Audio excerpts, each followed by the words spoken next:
is what keeps your feet firmly planted on the ground. That's why the average person can only jump about 1.5 feet straight up. But if we had to live on another planet, say Venus or Saturn, let's find out what difficulties we'd have to endure there. We'll try Mercury first, as it's closest to the Sun. The gravity on this planet is less than half that on Earth, so you'll be able to jump about 4 feet high. That is, if you can stand the temperatures. On the sunny side, the heat reaches 800 degrees. To be there is like standing neck deep in dark red lava on the slopes of a volcano. Oh boy! Night won't bring much respite either. Scorching air will quickly chill to minus 280 degrees.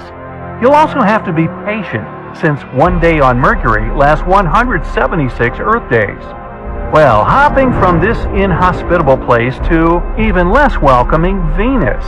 You'd be able to see Earth from here, if not for the whirling mass of clouds above. They create a monstrous greenhouse effect, as well as immense atmospheric pressure. If you were to jump here, you'd make it just shy of 1.7 feet high, because the mass and size of Earth and Venus are almost similar, with Venus being a little smaller.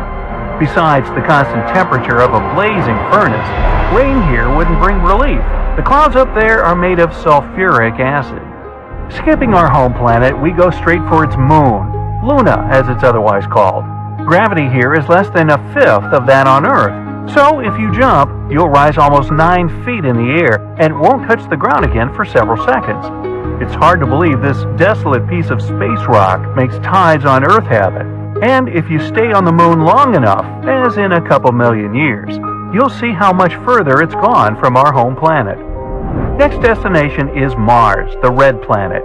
Here, a vertical jump will take you about 4 feet in the air, if there was any air to speak of course. Mars has an atmosphere, but it's much thinner than on Earth. If you stay here until evening, you'll be able to marvel at a beautiful blue sunset. And you can probably see a mountain from here. That's Olympus Mons, the tallest mountain in the solar system. It's almost 3 times taller than Everest, and it's also a volcano, by the way. Leaping from here to Phobos, one of the 2 moons of Mars. Plant your feet firmly and don't be tempted to jump. Gravity here is so weak that you won't be able to return. Phobos is really small compared to other moons in the solar system, no larger than a big asteroid. It's almost 100 times closer to its planet than our moon to Earth. Eventually, it's doomed to be pulled critically close to Mars and shatter. Scientists believe Mars can obtain its own rings then, much like Saturn. Now, we're going to a really weird object. It's called Ceres, and it's the largest asteroid